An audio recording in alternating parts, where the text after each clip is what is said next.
Section 5 of GST में क्या है, नॉर्मली ये ई कॉमर्स वाले लोग हैं जो सप्लाई एक्चुअली सर्विसेज के अंदर आते हैं। जैसे हम कह सकते हैं ओला, उबर, जोमेटो।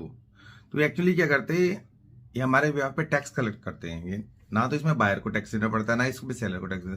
तो टैक्स कौन कलेक्ट करता है, मतलब इसमें टैक्स कलेक्ट करते हैं जोमेटो वाले करते हैं, और आपके उबर वाले, ओला वाले, ये आपके टैक्स कलेक्ट करते हैं। तो नॉर्मली उसका क्या होता है, इसके लिए जीएसटी के अंदर दो नई टेबल इंसर्ट किए हैं जीएसटीआर 1 के अंदर, जो टेबल नंबर 14 टेबल नंबर 15 है। टेबल नंबर 14 के अंदर दो हैं, एक 95 वाला और 95 वाला है। तो दो चीज हमारे इसके अंदर टेबल ऐड हुई है। उसके अंदर एक तो है सप्लाई। अगर आप ई कॉमर्स के थ्रू सप्लाई करते हैं, जैसे आप फ्लिपकार्ट, अमेजन वगैरह से सप्लाई करते हैं, तो आपको टेबल नंबर 14 के जो 14A एक टेबल है, उसके अंदर आपको अपने सारे गुड्स वगैरह डालने जो आपने सेल किए हैं, और नेट ऑफ रिटर्न जो आपको डालना पड़ेगा। उसके अंदर जो टैक्स है, इंटीग्रिटी टैक्स, अपने स्टेट टैक्सेस वगैरह, जीएसटी टैक्स डाल के आपको उसको फिल करना पड़ेगा। सिमिलरली अगर इन केस ऑफ जैसे आप सप्लाई का पार्ट बनते हैं, जैसे कि आप कैब चला रहे हैं या जोमेटो में सप्लाई करवा रहे हैं, तो उसके में 14B वाली टेबल आपको भरनी पड़ेगी। ये नया अमेंडमेंट है जीएसटी के अंदर, और इसको आपको ध्यान से भरना है। और इसी तरह के छोटे छोटे अपडेट लेके मैं आपके पास आऊंगा। फिर मिलेंगे। Thank you, bye.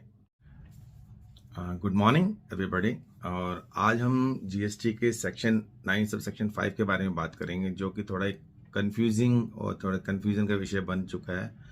तो इसके बारे में बताऊंगा। Normally section 9 sub section 5 of GST में क्या है, नॉर्मली ये ई कॉमर्स वाले लोग हैं जो सप्लाई एक्चुअली सर्विसेज के अंदर आते हैं। जैसे हम कह सकते हैं ओला, उबर, जोमेटो।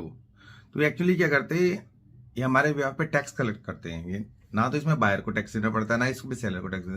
तो टैक्स कौन कलेक्ट करता है, मतलब इसमें टैक्स कलेक्ट करते हैं जोमेटो वाले करते हैं, और आपके उबर वाले, ओला वाले, ये आपके टैक्स कलेक्ट करते हैं।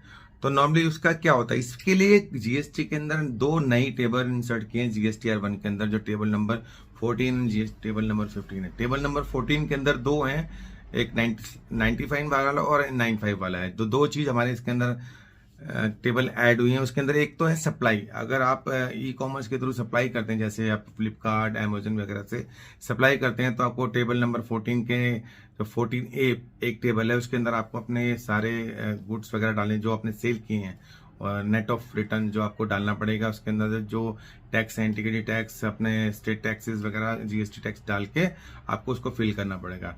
सिमिलरली अगर इन केस ऑफ जैसे आप सप्लाई का पार्ट बनते हैं, जैसे कि आप कैब चला रहे हैं या जोमेटो में सप्लाई करवा रहे हैं, तो उसके में 14B वाली टेबल आपको भरनी पड़ेगी। ये नया अमेंडमेंट है जीएसटी के अंदर, और इसको आपको ध्यान से भरना है।